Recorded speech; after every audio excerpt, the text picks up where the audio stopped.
Bueno, hola, ¿qué tal? Muy bienvenidos a una nueva Weekly Kickoff de InView. Hoy tenemos, la verdad, que un invitado muy especial. Particularmente a mí es uno de los analistas que más me gusta en el análisis de la macro y la bajada a los mercados globales. Me estoy refiriendo a Carlos Sanguinetti, economista jefe del Grupo Galileo Argentina. Lo hemos tenido varias veces. Podemos contar con él nuevamente en un contexto que es bastante particular, donde en el mundo se habla del famoso techo al ciclo alcista de tasas de interés al que estaría llegando la Reserva Federal, y también donde hay mucho ruido respecto a la caída de los bancos regionales, cómo afecta eso las perspectivas de crecimiento en la principal economía del mundo y al resto de los países. Por lo tanto, es un lujo poder contar con Carlos nuevamente. Carlos va a estar tomando el centro de la escena, va a hacer su presentación y, como siempre, vamos a dejar los últimos 10-15 minutos de este encuentro para que podamos hacerle preguntas a Carlos y al resto del equipo de Galileo. Bueno, Carlos, muchas gracias, un placer tenerte y bienvenido nuevamente. Bueno, muchas gracias a todos. ¿Se escucha bien, Diego? Se escucha perfecto, Carlos. Bueno, arrancamos entonces. Comparto lo que decís, Diego. Es un tiempo difícil para leer, especialmente para la economía americana. Vamos a arrancar con un repaso de la situación global. La verdad que venimos de un mes de abril donde el consumo en el mundo se mantuvo muy alto, ¿no? Sorprendió el fuerte PMI. Y si vemos abajo a la izquierda, vemos que es un mundo que está traccionado por China particularmente, por el resto de Asia, y si bien pareciera que las economías desarrolladas crecieron poco en el primer trimestre, 0,9, tiene que ver con un tema muy puntual en Estados Unidos de que se redujeron los inventarios, pero como vamos a ver, el consumo y el empleo siguen con mucho vigor, ¿no? JP Morgan estima que en abril la economía global creció a un 3,3% anualizado, que es un nivel alto, y la opinión generalizada, y coincido, es que la economía mundial va a ir perdiendo fuerza. Vamos a ir entrando en detalles región por región, pero me adelanto a decir que hay un riesgo de recesión en el cuarto trimestre de este año en Estados Unidos, posiblemente extendible al primer trimestre del año que viene, y un riesgo de recesión en Europa en el primer semestre del año que viene. Arranquemos por Estados Unidos, donde hace poquitos días salieron los números del PBI del primer trimestre. Si vemos el cuadro de la derecha, vamos a ver lo vigoroso que está el consumo, 3,7%, muy fuerte, pese al giro que viene haciendo hace un año la política monetaria, ¿no? Que ha logrado de alguna manera que la inflación total haga techo, empiece a bajar un poco, pero como vemos la inflación núcleo sigue bastante alta, por encima del nivel de prepandemia y más de 200 puntos básicos por encima de la meta de la Fed. Acá hay un par de temas que, en mi opinión, vienen complicándole el laburo a la Fed. Mayormente es el rezago de las políticas de la pandemia, donde le pusieron tanta plata en el bolsillo de la gente, que parte de esa plata se ha venido gastando y fue en contra, digamos, de la política monetaria restrictiva. Por eso el consumo y el empleo sigue tan fuerte. Llamativamente para mí hay poca información sobre cuánto queda del colchón de dinero remanente de esas transferencias. Si uno pone en Google Excess Savings y empieza a buscar, hay muy poca información.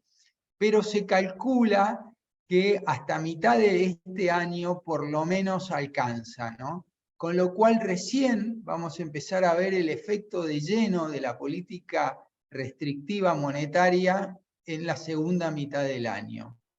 Otro factor que para mí sigue pesando es la política fiscal, ¿no? Hoy, en estos meses, uno no escucha medidas fiscales del Congreso, que entró en un gridlock en Estados Unidos después de las elecciones de medio término del año pasado, que hizo que los demócratas dejen de tener mayoría.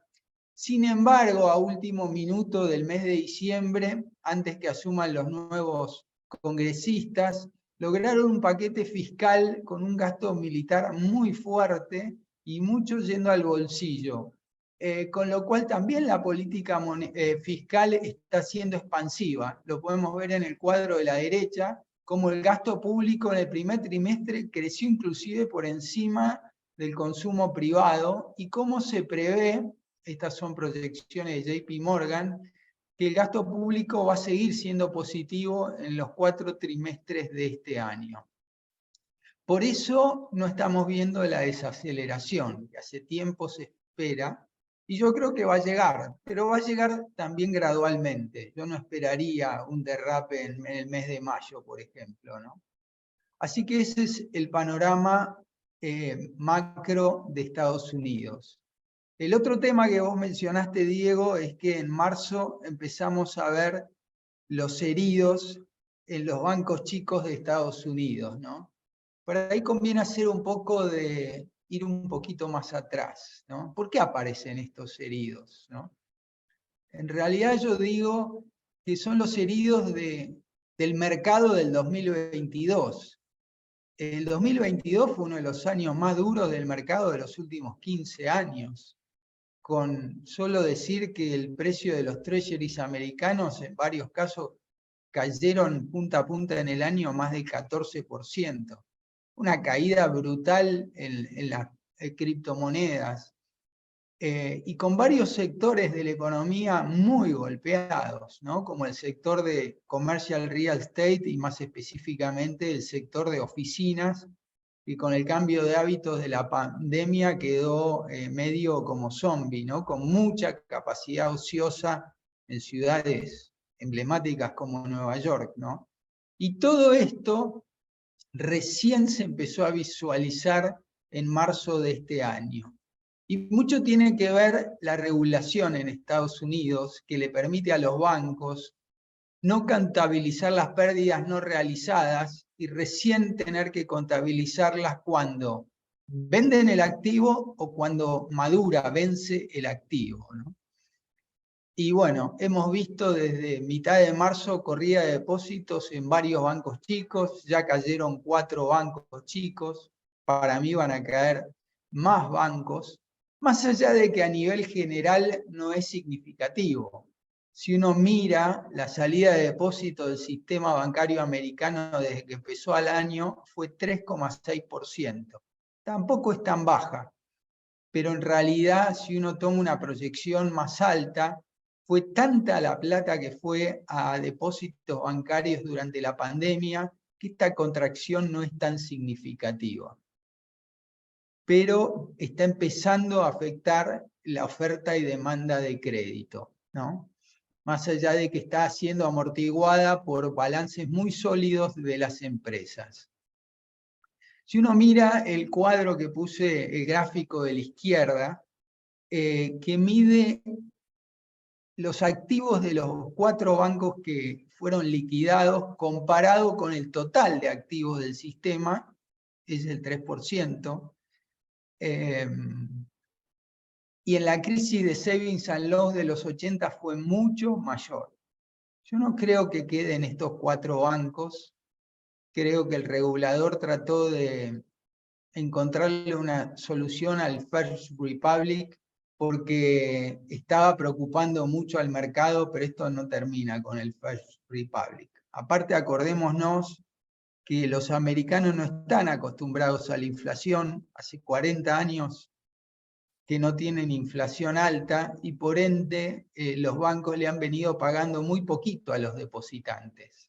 Pero los depositantes ya se avivaron y saben de que pueden comprar treasuries y han ido migrando unos 600.000 millones de dólares de los depósitos a fondos de money market que invierten en treasuries. Y esto va a seguir y esto se logra con un solo clic. Así que una corrida bancaria en Estados Unidos puede ocurrir en 48 horas, ¿no? En el mercado últimamente hay una expectativa por este temor de que la Fed de alguna manera tarde o temprano va a reaccionar, no se va a pegar un tiro en los pies, no va a permitir una implosión bancaria y una gran recesión, y por eso los mercados de futuros de Fed Funds pronostican en el último mes que la tasa va a bajar 100 basis points de acá a la reunión de enero del año que viene. Nosotros no coincidimos con esta expectativa, sin negar que nadie va a buscar una implosión del sistema, pero primero, como comentaba, la magnitud del impacto no es comparable con la magnitud del 2008, donde los bancos grandes estaban muy afectados, donde el leverage bancario era mucho mayor, pero tampoco quiero minimizar el problema, creo que es un problema que llegó para quedarse, me hace acordar más a la crisis de Savings and Loans de los 80, que duró varios años, y el gráfico de la derecha lo que muestra en esa época de los 80 es que Paul Volcker en un momento en 1980, ante la recesión, bajó súbitamente la tasa de Fed Funds, bastante fuerte, para volver a subirla al mismo nivel menos de un año después. Y podemos ver en la línea colorada, que es la tasa de Fed Funds entre 1980 y 1990, que siempre se mantuvo por encima de la línea negra, que es la inflación. Entonces, la más difícil de prever para mí es cuánto va a ser la inflación en Estados Unidos, pero no creo que la Fed baje la tasa por debajo de la inflación. Entonces, yo no me subiría mucho a estos pronósticos. Hay otro temita, otra tormenta dando vuelta en estos 3 meses de mayo, junio y julio en Estados Unidos, que es un tema político, que es el debate del techo de la deuda pública en el Congreso.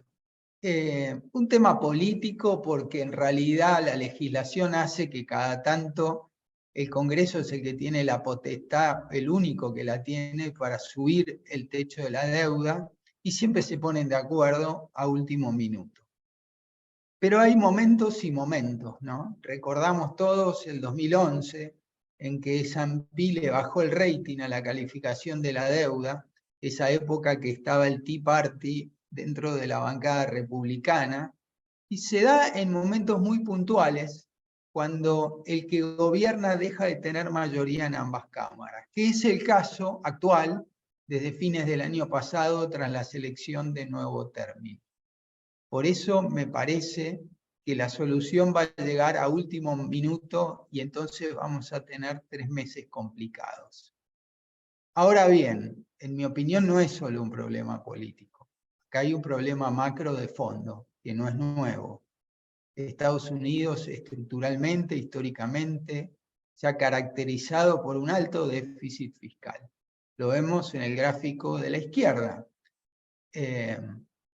donde no solo en la pandemia tuvo que aplicar una política expansiva, sino también en la crisis del 2008. Y miremos el último print en marzo de este año. Si tomamos los últimos 12 meses, el déficit fiscal americano fue de 1,8 trillones. Eso equivale a 7 puntos del PBI.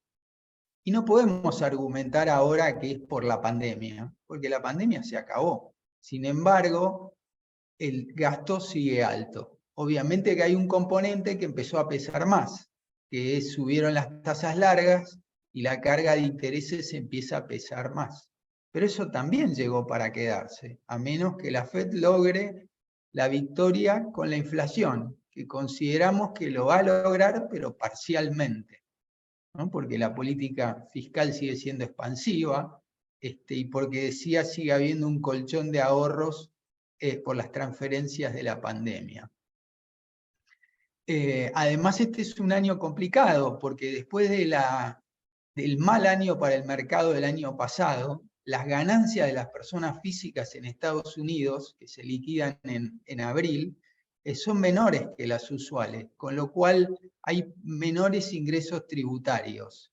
Es difícil estimar cuándo se va a quedar sin dinero, ¿no? Janet Yellen hablaba el viernes de junio. La realidad es que los estimados del mercado hablan de más bien de fin de julio, principio de agosto, ¿ok? Pero no falta tanto y creo que si bien va a haber un acuerdo a último momento y los republicanos van a exigir algo a cambio del acuerdo. Y ese algo puede pesar en la economía, en una política fiscal que por ahí va a seguir expansiva, pero menos expansiva. Así que bueno, este es un tema de corto plazo, pero que también hay que meterle un ojo estos 3 meses. Pasemos a Europa. ¿Sí? Vemos a la izquierda la situación de la inflación en Europa. Y la realidad es que la situación de la inflación en Europa no es para nada mejor que la americana. Y eso que ya pasó el shock de precios energéticos por la invasión de Rusia a Ucrania. La inflación total está en el 7 y la inflación núcleo está en el 5 y pico. Muy parecida a la inflación minorista en Estados Unidos núcleo, ¿no? Que esta semana vamos a tener el dato de mayo que va a ser importante para el mercado. Sin embargo, las tasas en Europa están mucho más bajas que en Estados Unidos, en parte porque el Banco Central en un año pasado, con un shock energético tan fuerte por la guerra, no se quiso tirar un tiro en los pies. Por eso, si bien la FED la semana pasada, estimo yo, que entró en un modo pausa, me parece que el Banco Central Europeo tiene para 2 subas más de tasas, en junio y en julio. Aún con esas 2 subas, las tasas van a seguir siendo negativas. Entonces hay que ver si la inflación baja en Europa. Entonces, bueno, harán una pausa, pero siguen con un problema. La economía europea se recuperó en este primer trimestre, ayudó que los precios del gas volvieron a los niveles de preguerra, ayudó un invierno más leve, pero bueno, la economía europea este año no va a crecer más del 1%, y veremos qué pasa el año que viene, cuando las mayores tasas que faltan implementarse le empiecen a pegar más al nivel de actividad. Además, todo el mundo habla de los bancos chicos americanos, pero en realidad, como decía antes, el origen del problema de los bancos chicos tiene que ver con las pérdidas del 2022, que no son exclusivas de Estados Unidos. De hecho, vimos la semana pasada problemas en un banco de Canadá, el Toronto Dominion, y seguramente hay muchos bancos en todo el mundo. De hecho, la crisis de Credit Suisse se precipitó hace pocos meses, más allá de que los problemas de Credit Suisse vienen de hace varios años. Pero bueno, son manchas más al tigre que los terminan golpeando. Con lo cual Europa de alguna manera, a la larga, también va a estar afectada en sus condiciones crediticias. Pasemos a China, donde fue el gran contribuyente de la mejora de actividad global de este primer trimestre del año. Los chinos el año pasado se habían puesto muy ideológicos, peligrosamente ideológicos, muy rápidamente volvieron al pragmatismo, por más que los discursos sigan siendo ideológicos, pero aplicaron el pragmatismo, muy a la americana, ¿no? El 30 de noviembre, viendo los parates que generaba las políticas de tolerancia cero al COVID y cómo la economía estaba parada, y particularmente los jóvenes, donde el paro en los jóvenes era del 20%, y ahí no les quedaba otra de que repetir lo que hicieron en Tiananmen en 1980, de pegarle un palo a todo el mundo y mandarlo a la casa, con los riesgos que eso implicaba, o flexibilizar. Y optaron por flexibilizar. Y entonces tuvieron lo que llama un efecto de normalización en la economía. La gente volvió a andar en subte, volvió a andar en avión, y toda la economía, particularmente de servicios, pegó un salto muy alto, que lo vemos en el gráfico de la izquierda. El PMI de servicios con la línea sólida verde oscura. Ahora bien, sabemos que estos efectos de normalización son one time, no se pueden extender en el tiempo. Una vez que la gente volvió a usar el subte, ya está, ya se normalizó. No se vuelve a agregar al PBI. Por eso, hace una semana y media, el Politburó, que es el mayor ente orgánico de China, decidió extender las ayudas monetarias y fiscales, porque sabe que la economía va a perder fuerza en el segundo semestre y no se puede dar el lujo de que se vuelva a enfriar, siendo que todavía no terminó de resolver la crisis inmobiliaria, que lleva 1 año y medio y que era un gran contribuyente al PBI. Todavía hay un inventario muy grande, todavía la empresa más grande, que es Evergrande, sigue tratando de reestructurar su deuda, todavía no llegó a un acuerdo, con lo cual el sector va a seguir sin contribuir mucho al PBI. Por eso vamos a tener un año de recuperación fuerte, basado particularmente en la mejora del primer semestre. Pero bueno, la buena noticia acá es que China volvió al pragmatismo y necesitamos pragmatismo para que la economía mundial traccione. Pasemos a Japón. Japón es el único país desarrollado del mundo que sigue con una política monetaria ultra expansiva. Japón está como estaba la FED hace 1 año y 2 meses y el Banco Central Europeo. Tasas negativas, menos 0,1%. Y para que no se le escape las tasas largas de mercado, estableció hace tiempo lo que se llama el Yield Curve Control, donde le pone un tope al rendimiento del bono del Tesoro a 10 años. Primero el tope fue de 0,5% anual, después lo tuvo que subir al 1%. Esta política, en mi opinión, es insustentable. ¿Por qué? Porque está ocurriendo en Japón lo mismo que ocurrió hace 1 año y medio en todo el mundo, que es que cuando vos aplicás una política monetaria tan laxa por tanto tiempo, a la larga la gente reinvierte lo que recibe protegiéndose en activos como el real estate. Los precios de las casas en Tokio subieron 20% respecto al inicio de la pandemia. Entonces, ¿de qué deflación podemos hablar de Japón? Que sí viene de 30 años de deflación. Pero miremos la inflación núcleo, que ahí grafiqué arriba a la derecha, está en el 3,8% anual. Eso que la meta del Banco Central es el 2%. Más allá de que la inflación de servicios todavía no llegó al 2%, pero la proyección hace que lo va a pasar en muy pocos meses. Por eso, en mi opinión, Japón va a cambiar la política monetaria. Lo hará en forma gradual. Hace muy poquito asumió un nuevo presidente del Banco Central. La economía japonesa no pesa tanto en la economía mundial como antes, pero sí tiene un peso importante en el mercado de bonos, dado el alto ahorro que hay en Japón. Por eso esto hay que mirarlo, porque ha habido una salida muy grande de capitales en el último año y medio en Japón, buscando retornos más altos en bonos americanos, en bonos en Europa.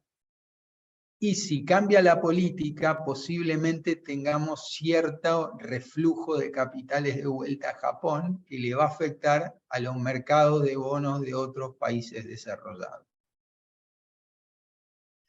En síntesis, creo que la economía global va a ir perdiendo fuerza. Creo que esto es una de las noticias más anunciadas en los últimos meses y que menos ocurrió, pero creo que vamos hacia ello, particularmente poniendo un horizonte a fin de año e inicios del año que viene. Está claro que los bancos centrales desarrollados van a dejar de subir la tasa. Lo dejó de hacer la FED, aunque explícitamente no lo dijo. Creo que el Banco Central Europeo va a tardar un poco más.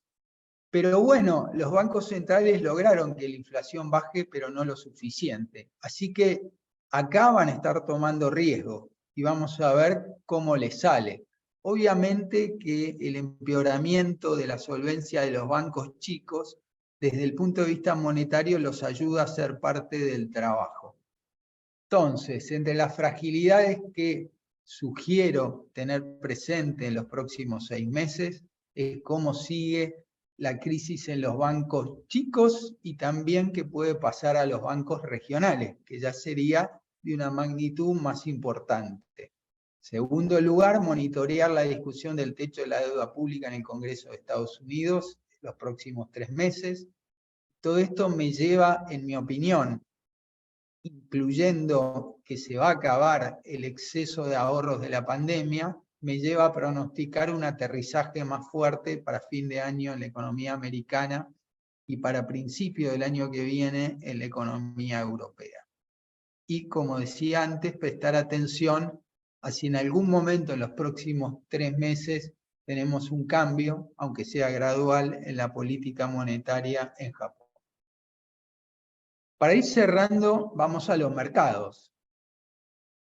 Empezando por el mercado de monedas, donde el dólar el año pasado alcanzó un pico que creo que no alcanzaba en 40 años. Creo que fue como el cielo perfecto. Lideraba a Estados Unidos la suba de tasas, el consumo firmísimo, y además el año pasado, por las pérdidas en los mercados, se dio un risk-off global que sabemos que siempre que hay risk-off, el dólar es el que se fortalece. Desde entonces perdió bastante fuerza, 11% del DXY, aunque sigue levemente por encima del nivel de la prepandemia. En parte, acá está incidiendo una moneda, que es el yen, que producto de la política ultra expansiva del Banco Central de Japón, el yen se ha depreciado fuerte. Está 19% por debajo del nivel de prepandemia. Si excluyéramos al yen, yo diría que ya el dólar volvió al nivel de prepandemia. Así que mucho del dólar ya está metido en los precios, ¿no? De todos modos, por ahí el dólar, en mi opinión, tiene un poco más para bajar que para subir, ya que se vienen meses, todavía 2 meses de suba de tasas en Europa, que no la vamos a tener en Estados Unidos, y porque la que, en mi opinión, va a empezar a desacelerar más rápido es la economía americana antes que la europea. Pero creo que el movimiento de monedas medio que ya se ajustó. En cuanto al mercado de bonos del Tesoro de Estados Unidos, bueno, hemos tenido mucho movimiento en las últimas semanas, ¿no? Mucha volatilidad, ¿no? La semana pasada tuvimos una caída de yields muy grande, donde el bono a 5 años tocó 3,2, que no lo tocaba hace 10 meses, y esto me parece que es que el mercado se asustó mucho y empezó a pricear de una recesión, obviamente con efectos deflacionarios, que entonces van a hacer bajar la inflación, que está costando que baje, y si baja la inflación, a la larga van a bajar las tasas. Como decía antes, el mercado futuro de tasas de Fed Fund pronostica que van a bajar 100 basis de acá a enero del año que viene, que nosotros no compartimos ese view. Hoy el bono del Tesoro a 5 años está rindiendo 3,4 nominalmente. En realidad rinde menos que la inflación, porque la inflación núcleo está, si tomamos el indicador preferido de la FED, está en 4,6, pero la FED está proyectando que esa inflación núcleo va a bajar a 4 a fin de año, y el mercado cree que va a bajar aún más. JP Morgan en su último reporte la prevé en 3,4%. Entonces, si tomáramos el estimado de JP Morgan, tendríamos que el bono del Tesoro a 5 años en realidad, en términos reales, está rindiendo 0. Rinde 3,4 nominal y se proyecta 3,4 a fin de año. Esto me lleva al gráfico de la derecha, donde tomé en los últimos 53 años el rendimiento real del bono del Tesoro a 5 años, con una aclaración. Como los mercados se rigen por expectativas, dividí por la inflación tomada 6 meses después. por un efecto expectativas. Y lo que se ve en la última parte del cuadro es que la pandemia produjo una disrupción en ese mercado, donde es un mercado que suele tener mucha correlación con la tasa de inflación, y perdió esa correlación durante la pandemia, pero en los últimos meses la ha recuperado, ¿no? De hecho, como decía, si tomamos a hoy, el rendimiento real está en 0,2 positivo, si tomamos la proyección a fin de año está en 0. Y si miramos la historia, puede ser levemente positivo, ¿ok? Entonces, bueno, en mi opinión, el mercado de bonos del Tesoro por ahí tiene algo para bajar, pero no mucho. Lo que sí reconozco, que se me hace muy difícil proyectar la inflación americana, ¿no? Porque hay muchas variables en juego. Tendremos recesión, de qué tipo, cómo pegará la crisis bancaria en los bancos chicos. Pero grosso modo, me parece que el ajuste grande está hecho. Ahora el rendimiento de los bonos, en mi opinión, va a seguir a la inflación. Lo difícil está pronosticar la inflación. Pasando a la bolsa americana, venimos de un mes donde el foco estuvo en los earnings. 4 semanas donde lo que importó es la micro. Todavía creo que queda una semana más porque hay algunos reportes todavía relevantes que van a salir esta semana. Si miramos los earnings, en realidad salieron mejor de lo que se esperaba. Se esperaba uno de los peores trimestres en muchos años, con una contracción en el EPS del 6% year over year, y terminó siendo por ahora del 2,7%. Y todo esto tuvo mucho que ver las tecnológicas, que por algo son las que vienen performando mejor en los últimos meses. En el gráfico de la derecha, las tecnológicas están con la línea verde y de alguna manera están haciendo un nuevo máximo de recuperación, más allá de que están por debajo de los niveles del año pasado. En el extremo opuesto, con la línea roja, están las acciones de bancos, que obviamente están muy golpeadas por la crisis en los bancos chicos, y me animo a opinar de que creo que el sector financiero va a seguir siendo un underperformer de la bolsa americana hasta que no esté más avanzado la crisis de los bancos chicos, porque vamos a ver más fusiones, más liquidaciones de bancos. Entonces me parece que todavía es temprano para comprar en ese sector. Lo que importa es ver la evaluación de la bolsa en general, y tenemos que hoy el price earning de la bolsa está en 18.7, y que si bien los earnings del primer trimestre fueron mejor a los previstos, el mercado corrigió para abajo los earnings del segundo trimestre, y tomamos los próximos 12 meses, o sea, todo el año completo, y en realidad los earnings no van a crecer, van a caer 1%. Entonces, en un escenario donde vamos a una desaceleración económica, donde los earnings no van a crecer, este tipo de evaluación, en mi opinión, es alta. Yo no me apuraría para comprar, preferiría estar afuera, y de hecho el activo que me parece más interesante en este contexto es la volatilidad. El índice VIX de volatilidad la semana pasada en un momento tocó 15, hoy está en 17. Yo creo que inclusive un nivel de 17 o un rango entre 15 y 17 es un muy buen nivel para comprar volatilidad con un horizonte a 9 meses. ¿Por qué? Porque se viene la discusión del debate de deuda, y porque después vamos a ir a una desaceleración más fuerte económica, y porque el mercado ya tiene priceado una baja de tasas de 1 punto, que en mi opinión es prematura. Así que bueno, prudencia con la bolsa en nuestra opinión. Pasemos a un mercado que importa más para nuestra región, que es el mercado de commodities, que tuvo un pico excepcional a principios del 2022, porque bueno, también fue el cielo perfecto, ¿no? Porque al efecto reflación y al efecto normalización del COVID se le sumó la invasión de Rusia a Ucrania, siendo Ucrania un muy importante productor de commodities y siendo Rusia, había un temor a que fuera muy afectada la producción de petróleo en Rusia. Y ni que hablar el abastecimiento del gas en Europa. Pero todo eso ya pasó, el precio del gas en Europa ya volvió al nivel de prepandemia, tomando el precio del mercado en los puertos de Holanda, y los precios se han empezado a correlacionar más con la inflación. Yo agregué ahí esa línea roja, que en realidad es la inflación minorista americana, desde que empezó la pandemia hasta hoy.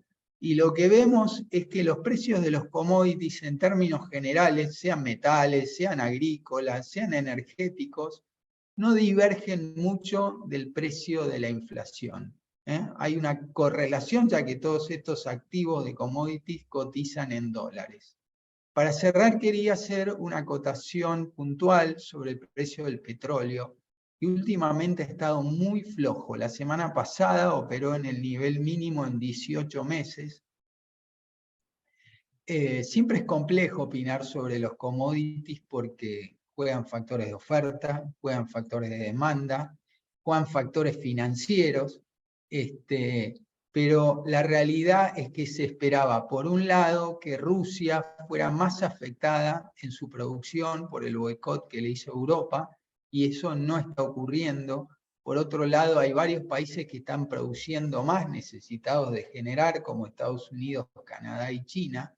Y por último, porque la semana pasada, con todo el problema de la corrida bancaria y la liquidación del First Republic Bank en Estados Unidos, el mercado de bonos, pero también para mí el de petróleo, empezó a pronosticar una recesión en Estados Unidos, y obviamente que el petróleo es un activo sensible. Hace muy poquitos días salió un actualizado de JP Morgan, donde dice de que si bien el mercado petrolero mundial en este momento está deficitario, es decir, hay más demanda que oferta, JP Morgan prevé que a principio del año que viene se va a tornar superavitario, ¿no?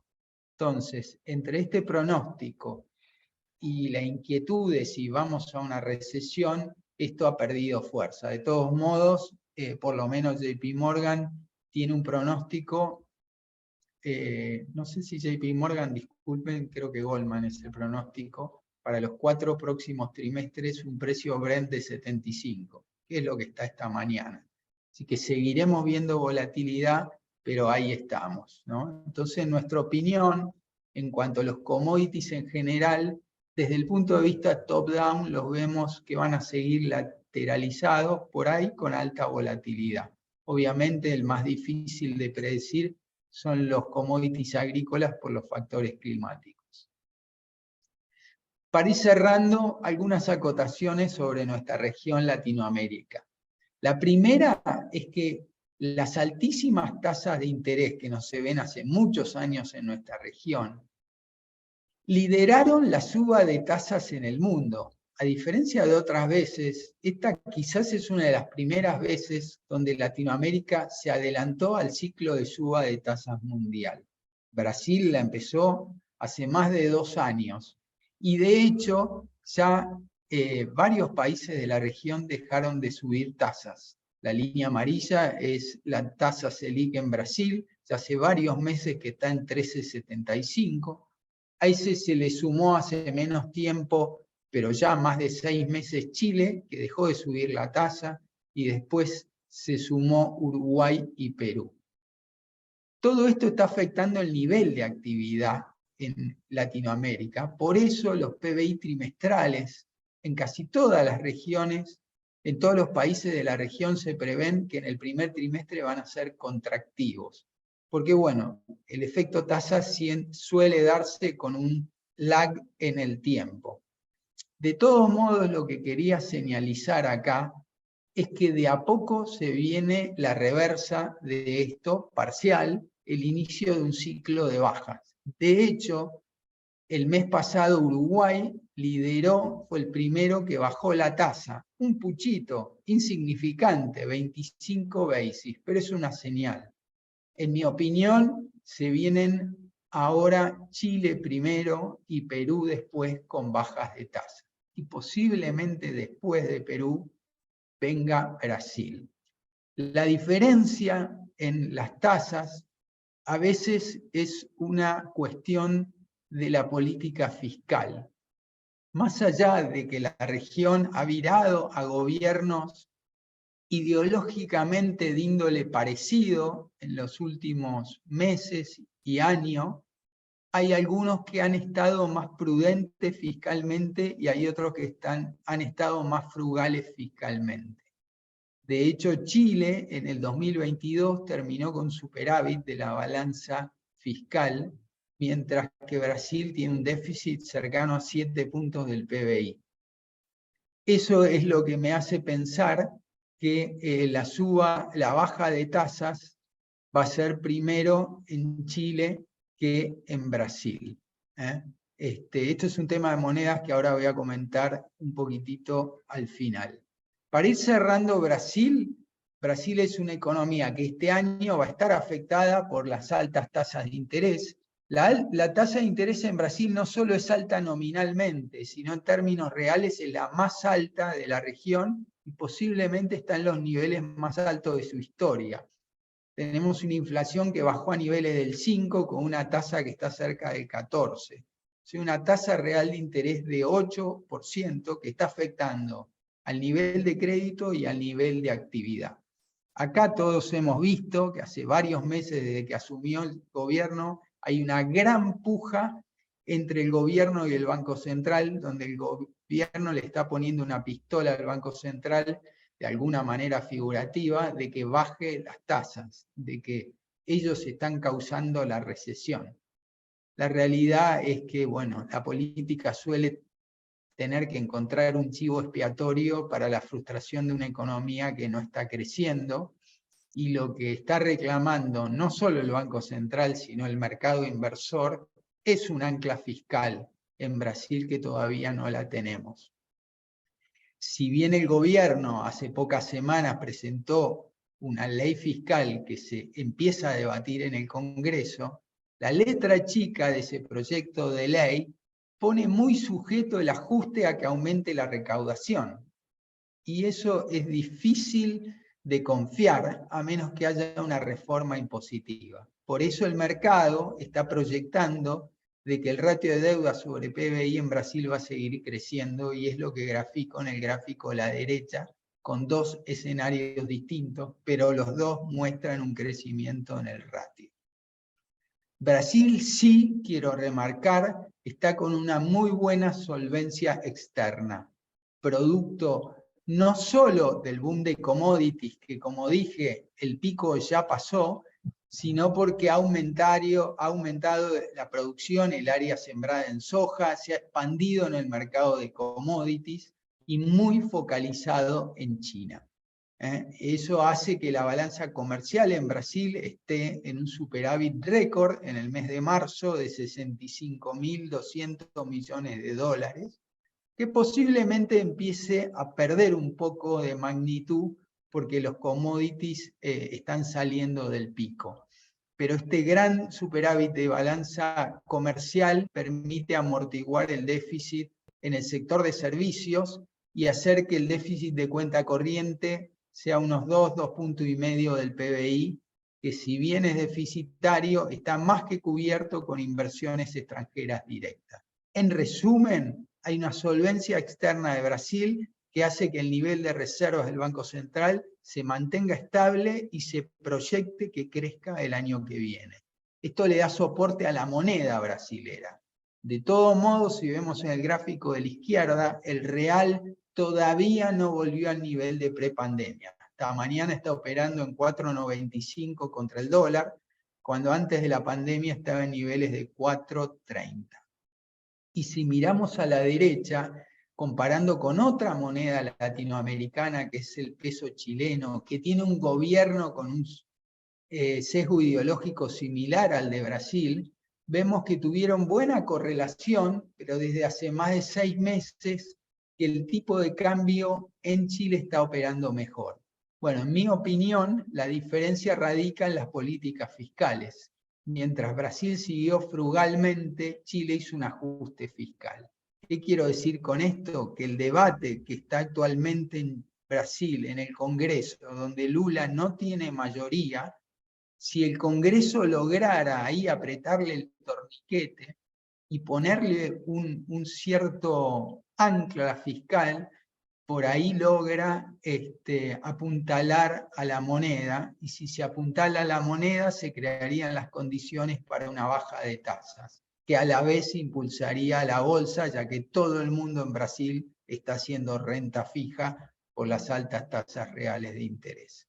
Para cerrar y repasando los bonos del Tesoro americano, creemos que va a seguir la volatilidad, particularmente el bono a un año nos resulta atractivo, esta mañana estaba rindiendo 4,77. Respecto a la bolsa americana, cautela porque se viene una desaceleración, nos gusta comprar volatilidad en estos niveles. En cuanto a las monedas, vemos el dólar estable a negativo, particularmente nos gusta el yen contra el dólar. En cuanto a los commodities, desde el punto de vista top-down, lo vemos neutro, lateralizado, y en cuanto a Brasil, vemos a la moneda con buen soporte, nos sigue gustando la renta fija, y hay que tener un ojo en el debate fiscal, porque por ahí no, pero por ahí sí nos da una sorpresa, se logra un cierto ancla fiscal, y eso permite el inicio de un ciclo de tasas en el último trimestre del año que puede impulsar a la bolsa y a la moneda un poco más. Con esto termino y abierto a las preguntas. Bueno, Carlos, muchas gracias, la verdad, súper completo. Tengo algunas preguntas en particular para hacerte. Mientras tanto, invito al resto a que deje sus preguntas en la sección de preguntas y respuestas. Si querés te hago 2 o 3, Carlos, así para pimponear. La primera dijiste, nos gusta el VIX en estos niveles. ¿Qué pensás del oro? ¿Sí? En estos niveles también, digamos, si ya tiene gran parte de ese slowdown de la economía americana y del pánico financiero, o todavía está en niveles atractivos. Estás muteado, Carlos, perdón. Disculpas, Diego. El oro es un activo que hay que operarlo en momentos puntuales, ¿no? Particularmente cuando uno ve que se viene una política muy expansiva, ¿no? Y es un hedge que te protege. De alguna manera, y por favor tómelo, salvando la distancia, las criptomonedas son el oro del siglo XXI, con otra volatilidad y un mercado que se está empezando a depurar porque pasó de todo ahí. Pero entonces el oro ha pegado un lindo salto este año del 10%. Me parece que era un activo a posicionarse porque con los problemas bancarios uno dice, bueno, acá van a tener que inyectar, van a tener que aflojar, y entonces, bueno, es un mejor momento para el oro. Honestamente no me animo a dar una predicción porque no me considero suficientemente experto y metido en el mercado, pero bueno, si uno ve que vuelve la frugalidad monetaria y fiscal, ese es el activo del siglo XX a protegerse, ¿no? Qué casualidad que el oro subió el 10 y de repente un activo que nadie quería, que eran las criptomonedas, pegaron un rally tremendo, porque la criptomoneda es como el oro elevada a la 3, ¿no? Entonces, bueno, me parece que el primer movimiento ya ocurrió. Me cuesta darte, no tengo una convicción firme para darte una nueva recomendación. Yo estaría aguardando con disciplina antes de meterme de nuevo. Bien, Carlos, seguimos ahí en commodities. Dijiste, según Goldman, si no me equivoco, que para principio del año que viene va a tener una expectativa de un desnivel a favor de la oferta por sobre la demanda en petróleo. ¿Cómo ves vos ahí la recomposición de reservas estratégicas de Estados Unidos como un factor que no está totalmente modelizado dentro de la demanda, digamos, ¿no? Sabemos que Estados Unidos estuvo vendiendo bastante petróleo para hacer frente a la presión inflacionaria en el peor momento. ¿Tenés alguna visión ahí al respecto sobre cómo puede influir eso en el WTI? Lo que puedo agregar es que al principio, cuando Biden aplicó esa reserva, el mercado se entusiasmó y después duró poco, porque en realidad quiere decir que te empezaste a gastar las reservas y te quedan menos reservas. O sea, todavía le quedan reservas para una siguiente jugada si fuera necesaria, que hoy no se ve tan necesaria porque el precio está en los menores niveles en 18 meses, ¿no?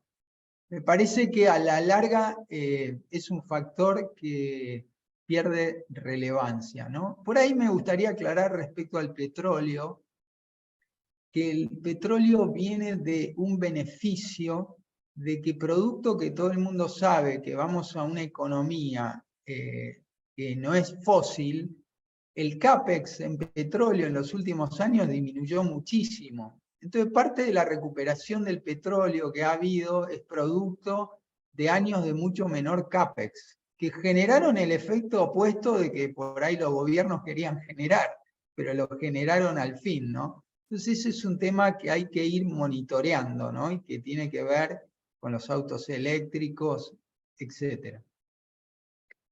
Perfecto, Carlos. Y te hago la última de mi parte y ahí pasamos a lo que están escribiendo la audiencia. Hablaste mucho de Brasil, digamos, ¿no? De que gran parte de la expectativa de rebaja de tasa nominal Selic está atado a lo que pasa con el fisco. Me gustaría un breve comentario de qué pensás de los activos de riesgo en Chile y México. Chile, después de la elección que hubo ayer, digamos, ¿no? Donde a priori diríamos que el centro-derecha tomó de vuelta la escena política. Y en México, con todo el efecto el nearshoring, digamos, ¿no?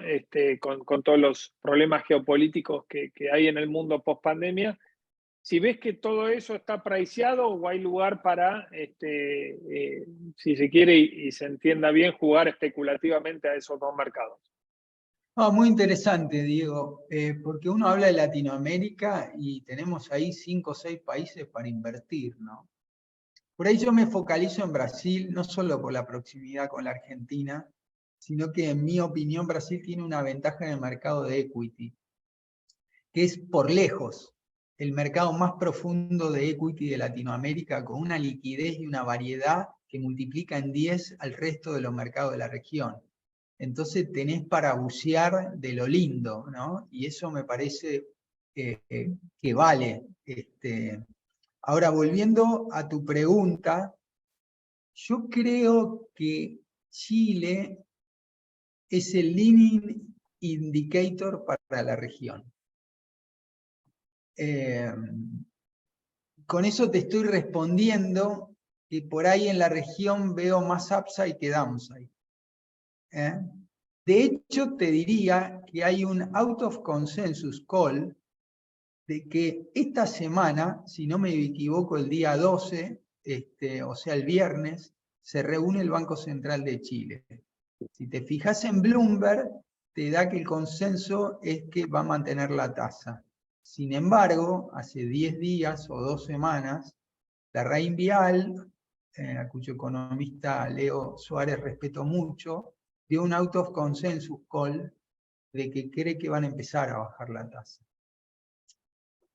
Entonces, bueno, yo creo que es un tiempo que hay que ponerle mucho el ojo a Latinoamérica y con tu pregunta, ¿no? Ir viendo cada país en particular, porque en México, como bien nombraste, el nearshoring es muy importante, ¿no?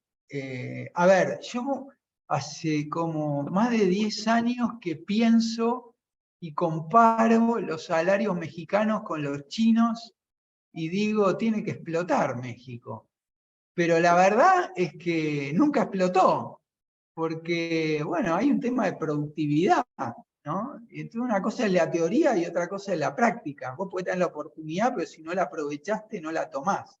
Creo que la pandemia le redobla la oportunidad a México, porque en realidad hay muchas empresas que estaban focalizadas en China que se fueron de China, inclusive empresas japonesas. Por ejemplo, Honda empezó a no poder vender autos porque alguna de sus autopartes se hacía en China y los chinos restringían por tolerancia cero. Dijeron, no podemos seguir tomando riesgos así. Así que México está en un lugar privilegiado desde ese lugar y se empiezan a ver los beneficios. Por el otro lado, hace una semana en México, el Congreso aprobó una ley minera y había mucha inquietud con esa ley minera. Sin embargo, el Congreso pesó mucho y logró aguar bastante la ley. Por ejemplo, la ley establecía, el proyecto de ley del gobierno, que el 10% de las utilidades se lo lleven las comunidades indígenas.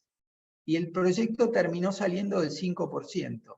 El proyecto original establecía unos años de concesiones mucho más reducidos. El proyecto que se aprobó fue un poco más leve.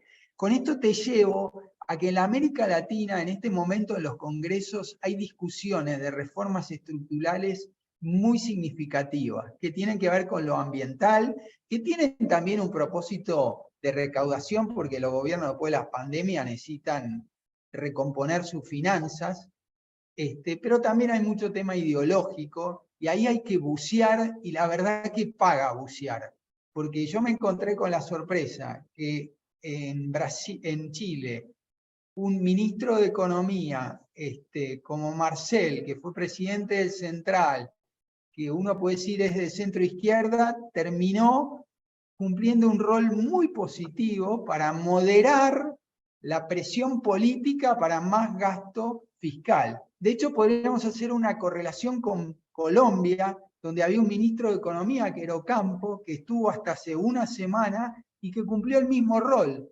Pero Petro se enojó por la ley de salud, terminó echándolo a Ocampo y vino Bonilla y no es lo mismo. Y entonces hay inquietud. Entonces Brasil tiene una oportunidad de ordenarse. Honestamente, cuando ganó Lula, yo pensé que el Lula que asumía iba a ser un Lula que en algunas cosas iba a parecer al Lula de su primer gobierno. Y me equivoqué, porque parece un Lula, por el motivo que sea, sea de revanchista o quizás, por ahí voy a decir una pavada, pero es lo que siento, ya está más viejo y cascarrabia. Y entonces no tiene la flexibilidad que tenía antes y eso lo lleva a confrontar. Pero esta pelea que se está dando en el Congreso de Brasil, recomiendo a todos prestarle mucha atención, porque el mercado asume que va a pasar lo mismo con el Banco Central, que no para de tirarle dardos. Pero es algo muy distinto, porque el Banco Central es como cuando el argentino se queja contra el Fondo Monetario, es encontrar a alguien con quien victimizarse, mientras que Lula sabe, porque es político, que si el Congreso le frena las reformas o no.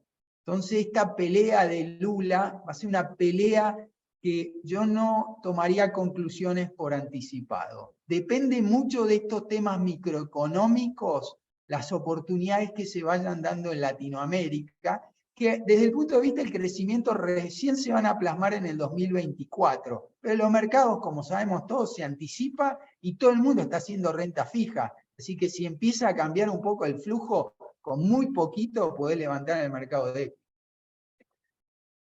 Bien, Carlos, te hago las dos últimas para no irnos tanto de tiempo que llegaron ahora. Alejandro nos pregunta qué opinión tenés respecto a los precios internacionales de los commodities agrícolas en este momento. ¿Los ves estables, caros o potencialmente pueden seguir en ascenso? Bueno, perdón defraudar. No está mal ser humilde cuando uno no domina. Leo, como todos, respecto al tema, no me considero un especialista en el tema, así que pido disculpas, pero paso con la respuesta. Muy bien, Carlos. Y la última, Marco nos pregunta, En este contexto, sos constructivo con las tasas que vemos en los treasuries, al menos hasta un año, si ahí está para sobreponderar en portafolios. Y después hablaste de que el equity a nivel agregado en los Estados Unidos luce no barato, tendiendo a caro. ¿Qué sector ves con oportunidad dentro de ese contexto del equity? Bueno, en los treasuries cabe aclarar que yo recomiendo un año, rinde 4,77. No recomiendo niveles más cortos porque va a estar ensuciado por la discusión del debt ceiling, ¿no? Y eso uno no sabe. Pero de acá a un año no veo que sigamos con el problema y sigamos con el default. Y la verdad que la tasa de inflación en Estados Unidos de acá a un año va a estar por debajo del 4,8 que rinden los treasuries. Y me parece que es un rendimiento nominal interesante. Sumado a que muchos de los que invertimos no vivimos en Estados Unidos, o sea, no pagamos la inflación americana. Entonces nosotros vamos a mirar el rendimiento en términos absolutos y me parece un nivel atractivo. Un treasury en Alemania rinde creo que el 2,2%, y esto más que lo duplica. Entonces me parece que es un activo muy interesante. Es casi como decirte un cash, pero que te paga el 4%. ¿Hace cuántos años que no tenemos cosas que rindan arriba del 4% en mercado desarrollado? Desde ese punto de vista lo veo como una oportunidad. En cuanto a la bolsa, está buena la pregunta, porque en realidad en la bolsa hay de todo, y uno puede irse largo a algo, corto otra cosa. Yo los bancos están tentadores, pero la prudencia y la disciplina me llevan a evitarlo, porque en general tengo como una política de que si veo un nubarrón, me interesa invertir cuando pasé más de la mitad del nubarrón, porque el mercado anticipa, pero tampoco anticipa tanto, y si te vas a comer varias caídas de bancos chicos o fusiones, lo veo un poco, no sé, es un riesgo que prefiero evitar, ¿no? Después uno mira consumer discretionary contra consumer staples y no está en los mínimos, por ahí hay una oportunidad.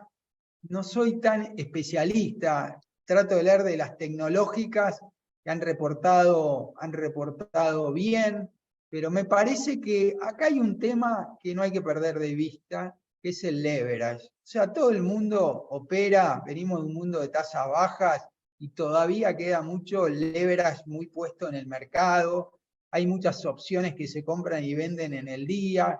Entonces, en esto prefiero como la brocha gorda, en este nivel de PI, para el mundo que se viene en 6 meses, y no me tentaría tanto. Después, en sectores específicos, también, no soy un especialista, obviamente buscaría empresas de consumo de muy buen nivel, lo que sé, Procter & Gamble, lo que sea, pero no sé las valuaciones, con lo cual no podría estar sería irresponsable dar una opinión. Mi objetivo es poder dar una forma de análisis de arriba hacia abajo que les sirva más allá de la acción que uno elige para saber, ¿viste? Porque uno a veces por mirar el árbol pierde la mirada del bosque, ¿no? Bueno, excelente, Carlos. La verdad, súper completo. Avanzamos y tocamos todos los temas de la economía global. Nos llevamos muchos inputs para tomar decisiones de portafolio, más pensando en el mediano y largo plazo. Te agradecemos este Outlook y seguramente te estaremos convocando quizás de acá a un par de meses vista para ver cómo ha cambiado el panorama que nos diste hoy, esta mañana, y cómo seguir operando y protegiendo las carteras. Muchas gracias, Carlos. Un fuerte abrazo, un saludo grande a la gente de Galileo que siempre nos acompaña y a la audiencia, que tengan una excelente semana. Gracias, un placer y siempre a disposición, Diego. Hasta luego, gracias a todos.